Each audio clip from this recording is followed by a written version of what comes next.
భారీ వర్షాల కారణంగా తుంగభద్ర జలాశయానికి వరద పోటెత్తింది. దీంతో అధికారులు జలాశయం నుంచి 33 గేట్ల ద్వారా నీటిని దిగువకు విడుదల చేస్తున్నారు.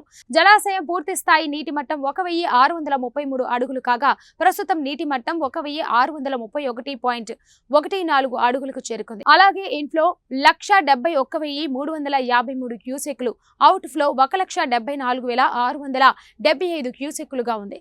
జలాశయం పూర్తి స్థాయి నీటి నిల్వ సామర్థ్యం 105.788 టీఎంసీలకు గాను ప్రస్తుతం నీటి నిల్వ సామర్థ్యం 98,414 టీఎంసీలుగా కొనసాగుతుంది. తుంగభద్ర జలాశయం గేట్లు ఎత్తివేసిన నేపథ్యంలో నది పరివాహక ప్రాంతంలో ప్రజలు అప్రమత్తంగా ఉండాలని డ్యాం అధికారులు హెచ్చరికలు జారీ చేశారు. అటు శ్రీశైలం జలాశయానికి భారీగా వరద కొనసాగుతుంది.